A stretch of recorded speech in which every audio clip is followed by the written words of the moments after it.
सुबह टी आज हमेशा से पहले उठ गई थी। वो जल्दी से तैयार होने लगी। कुछ देर बाद जिमिन की नींद खुली। उसने आधी खुली आंखों से टी को देखा। क्या? टी बैग में बुक्स रख रही थी। टी, तू इतनी जल्दी उठ गई? Good morning. मुझे लगा मैं सपना देख रही हूँ। क्यों? जो लड़की रोज 5 बार अलार्म स्नूज करती थी, आज वो रेडी हो गई। हाँ, तबीयत तो ठीक है? बिल्कुल। मैं आज कॉलेज नहीं जा रही। क्या? ट्रिप से अभी आए हैं। मैं बहुत थक गई हूँ। आज एक दिन रेस्ट। बिल्कुल नहीं, प्लीज। नो, सिर्फ आज। कल ही तो सर ने बोला था कि क्लासेस रेगुलर होंगी।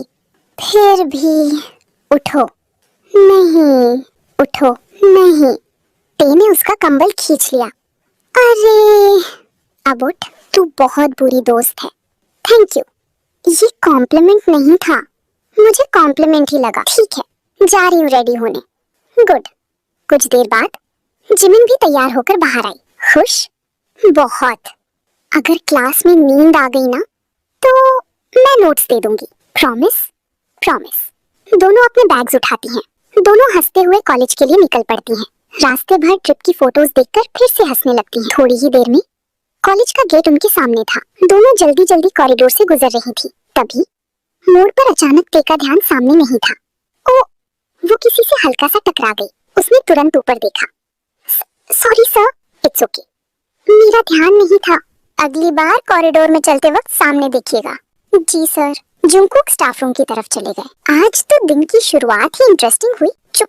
ठीक है, कुछ नहीं बोलूंगी। दोनों क्लास की तरफ चली गईं। फिजिक्स पीरियड शुरू हुआ। जंगकुक क्लास में आए। जंगकुक बोर्ड पर चैप्टर का नाम लिखने लगे। सब स्टूडेंट्स अपनी नोटबुक्स निकालकर लिखने लगे। टे भी नोट्स लिख रही थी। कभी बोर्ड देखती, ज्यादा जंगकुक को देख रही थी। जिमिन ने उसकी तरफ देखा और धीरे से मुस्कुराई। उसने नोटबुक पर छोटा सा लिखा। टे ने वो पढ़ते ही जिमिन को हल्का सा कोहनी मारी। चुपचाप नोट्स लिख।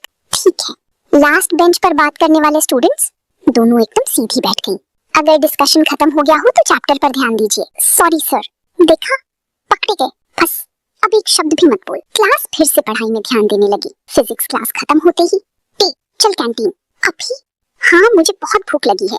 दोनों कैंटीन पहुंचती हैं। 2 बर्गर्स और 2 कोल्ड ड्रिंक्स। दोनों बैठ जाती हैं। जिमिन मुस्कुराकर टी को देखने लगती है। ऐसे क्या देख रही है? आज क्लास में तो बहुत ध्यान से लेक्चर सुन रही थी। हाँ, क्योंकि चैप्टर इम्पोर्टेंट था। अच्छा, सिर्फ चैप्टर? हाँ, ठीक है, मान लेती हूँ। दोनों हंस पड़ती हैं। तभी बर्गर्स आ जाते हैं। पहले खाना फिर बातें। ये आइडिया मुझे पसंद आया। दोनों हंसते हुए लंच करने लगती हैं। कैंटीन में लंच खत्म करके चल अब क्लास चलते हैं। हाँ। दोनों हंसते बोलते क्लासरूम की तरफ चल पड़ती हैं। तभी कॉरिडोर में जेहो। अरे तुम दोनों इतने आराम से कहाँ जा रही हो? क्लास में तो जल्दी जाओ। क्यों? आज सरप्राइज क्विज है। क्या आप मजाक कर रहे हैं ना? बिल्कुल नहीं। जिमिन ने तुरंत टे का हाथ पकड़ लिया। भाग, क्लास की तरफ ही तो जा रहे हैं। दोनों दौड़ते हुए क्लासरूम में पहुंचती हैं। कुछ ही पल बाद जंगकुक क्लास में आते हैं। Good afternoon sir. Good afternoon. वो डेस्क पर क्वेश्चन पेपर्स रखते हैं। पूरा क्लास एक दूसरे को देखने लगता है। Sir, test? हाँ सर, बताया तो नहीं था, इसीलिए इसे सरप्राइज क्विज कहते हैं। मैं तो आना ही नहीं चाहती थी, तेरी वजह से मैं भी फंस गई। जो आता है वो लिखती ना, मुझे तो नाम ही आता है। टी अपनी हंसी रोकने लगती है। जंगकुक की नजर दोनों पर पड़ती है। T, Jimin. जी सर। क्वेश्चन पेपर पर ध्यान दीजिए। Yes sir. क्वेश्चन पेपर्स बांट दिए जाते हैं। जिमिन पेपर देखते ही धीरे से बोलती है। हे भगवान, इतना भी मुश्किल नहीं है। मेरे लिए तो एवरेस्ट चढ़ने जैसा है। 1 घंटे बाद टाइम्स अप। पूरा क्लास एक साथ थक कर सांस छोड़ता है। सब अपनी आंसर शीट्स आगे पास कीजिए। सब स्टूडेंट्स अपनी कॉपीज जमा कर देते हैं। मुझे लगता है मेरा रिजल्ट देखकर पेपर भी रो देगा। इतना भी बुरा नहीं होगा, तो देख लेना। जंगकुक सब आंसर शीट्स लेकर क्लास से बाहर चले जाते हैं। अगर फेल हो गई ना तो मैं मैथ और फिजिक्स दोनों से दोस्ती तोड़ दूंगी। सब्जेक्ट से भी कोई दोस्ती तोड़ता है, मैं तोड़ दूंगी। दोनों हंस पड़ती हैं। तभी सुगा क्लास में आते हैं। पूरा क्लास तुरंत शांत हो जाता है। Good afternoon. Good afternoon sir. आज हम एक इजी चैप्टर शुरू करेंगे। बस सर, क्विज ना ले। Miss Jimin. जी सर। क्या मैं भी जान सकता हूँ इतनी इम्पोर्टेंट बात क्या चल रही है? Sorry sir. क्लास में ध्यान दीजिए। जी। क्लास फिर से शुरू हो गई। क्लास खत्म होने के बाद जिमिन और टे कॉरिडोर में चल रही थी। आज का दिन ही खराब था। अभी रिजल्ट भी नहीं आया। रिजल्ट आने के बाद और खराब होगा। तू बहुत ओवरथिंक करती है। तू जो जंगकुक सर की याद में पढ़ ली थी, तू भी सुगा सर की याद में पढ़ लेती। एक तो गलती तेरी है, ऊपर से मुझे पर। दूर से जेहोप उन दोनों को देखकर आवाज लगाता है, तुम दोनों कल कॉलेज में टैलेंट डे अनाउंस होने वाला है। सच? बिल्कुल, टैलेंट डे? हाँ, डांस, सिंगिंग, एक्टिंग सब होगा। टी, हम पार्टिसिपेट करेंगे। मैं? बिल्कुल नहीं, मैं मना नहीं सुनूंगी। अब ये मुझे छोड़ेगा नहीं। जेहोप जोर से हंसने लगता है। अगले दिन लंच ब्रेक के बाद नोटिस बोर्ड के सामने स्टूडेंट्स की भीड़ लग गई। टैलेंट डे के ऑडिशंस शुरू हो गए। टी जल्दी आ। अरे रुक तो। दोनों नोटिस बोर्ड के पास पहुंचती हैं। अटेंशन एवरीवन, सब स्टूडेंट्स उनकी तरफ देखने लगते हैं।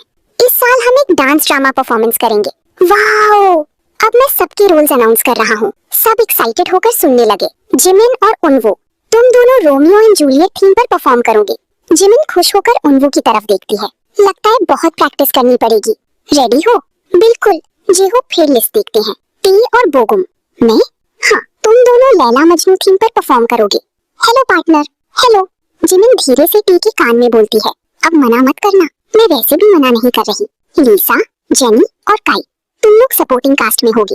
Okay, done, no problem. J Hope एक एक करके सभी स्टूडेंट्स के रोल्स बता देते हैं। सब अपनी अपनी टीम्स में चले जाते हैं। सब लोग वार्म अप शुरू करो। ओके, म्यूजिक चालू होता है। जिमिन तुरंत डांस करना शुरू कर देती है। टाइमिंग अच्छी है, थैंक यू। दूसरी तरफ टी थोड़ी नर्वस खड़ी थी। टेंशन मत लो, मैं डांस में इतनी अच्छी नहीं हूँ, हम धीरे धीरे प्रैक्टिस करेंगे। ठीक है। जेहोप उनके पास आते हैं। कॉन्फिडेंस। जी, गलती होगी तो दोबारा करेंगे। ओके। म्यूजिक दोबारा चालू होता है। इस बार टी भी प्रैक्टिस शुरू करती है। पहले थोड़ा स्टेप मिस हो जाता है। अरे वाह, हंस मत, मैं हेल्प करती हूँ। जिमिन अपनी प्रैक्टिस से थोड़ी देर का ब्रेक लेकर टी के पास आती है। पहले ये स्टेप देख। हाँ, 1 2 टर्न, ऐसे। परफेक्ट, बस थोड़ा और स्मूथ। बोगुम ताली बजाता है। Good job. टी हल्की सी मुस्कुरा देती है। थोड़ी देर बाद सब ग्रुप्स अपनी अपनी प्रैक्टिस में बिजी हो जाते हैं। हॉल में म्यूजिक, हंसी और प्रैक्टिस की आवाज गूंजने लगती है। कॉलेज ऑडिटोरियम के बाहर सभी स्टूडेंट्स अपनी अपनी टीम्स के साथ डांस प्रैक्टिस कर रहे थे। Everyone, positions. ओके, म्यूजिक शुरू हुआ। 5 6 7 8, सब डांस करना शुरू कर देते हैं। इनवू, टर्न। दूसरी तरफ टे, अब लेफ्ट स्टेप। ओके, 1 2 3, ऐसे। परफेक्ट। जिमिन दूर से चिल्लाती है, वाह, अब तो मेरी बेस्ट फ्रेंड भी डांस करने लगी। तू अपनी प्रैक्टिस कर। सब हंस पड़ते हैं। तभी आसमान में काले बादल छा जाते हैं। लगता है बारिश आने वाली है। प्लीज अभी नहीं। बिजली चमकती है और कुछ ही पल बाद तेज बारिश शुरू हो जाती है। अरे सब लोग जल्दी ऑडिटोरियम के अंदर चलो। सब हंसते भागते ऑडिटोरियम के अंदर चले जाते हैं। बच गए, मेरे शूज पूरे गीले हो गए। मेरे भी। जिमिन अपने बालों से पानी झाड़ती है। ये बारिश भी ना। अब रिहर्सल इंडोर होगी। बिल्कुल। सब ऑडिटोरियम की स्टेज पर दोबारा खड़े हो जाते हैं। रेन हो या सनशाइन, प्रैक्टिस कभी नहीं रुकेगी। सब तालियां बजाती हैं। म्यूजिक फिर से चालू होता है। Romeo Juliet team, ready ready. दोनों अपना परफॉर्मेंस शुरू करते हैं। परफॉर्मेंस खत्म होती ही वेरी गुड। अब बारी आती है लैला मजनू टीम। रेडी? थोड़ी नर्वस हूँ, टेंशन मत लो। म्यूजिक बजता है। टी और बोगम अपनी कोरियोग्राफी प्रैक्टिस करते हैं। एक स्टेप पर टी का बैलेंस थोड़ा सा बिगड़ जाता है। उप्स। कोई बात नहीं, गलती होना नॉर्मल है। सॉरी नहीं, वंस मोर। जी, म्यूजिक दोबारा शुरू होता है। इस बार टी पूरा स्टेप सही कर लेती है। एक्सीलेंट। ये हुई ना बात। Thank you. हॉल में सभी स्टूडेंट्स एक दूसरे के लिए तालियां बजाने लगते हैं। बारिश की बूंदें ऑडिटोरियम की छत पर गिर रही थीं और अंदर सबकी प्रैक्टिस, हंसी और तालियों की आवाज गूंज रही थी। क्या हुआ? रुक क्यों गया? कुछ नहीं। तभी जंगकुक ने देखा, वो थोड़ा सा हंस पड़ा। ओ, इसलिए गुस्सा आ रहा है। देख जंगकुक, गुस्सा मत दिला। ओके बाबा, लेकिन तेरा गुस्से का कारण यॉनवू है ना? मैंने कहा ना, ऐसा कुछ नहीं है। तो गुस्सा क्यों? जिमिन किसी के भी साथ डांस करे, तेरा क्या? तभी जंगकुक की नजर टे और बोगुम पर पड़ती है। जंगकुक को अचानक गुस्सा आ जाता है। सुगा जंगकुक की तरफ देखता है और हंसकर बोलता है, मिल गया जवाब। ये बोलकर सुगा वहां से चला जाता है और जंगकुक उसके पीछे। सुगा, तू जिमिन से प्यार करता है, यही ना? नहीं। तो थोड़ी देर पहले जो तूने बोला उसका मतलब? उसका मतलब तो तू भी होता है। नहीं, मेरा भी आंसर नहीं है।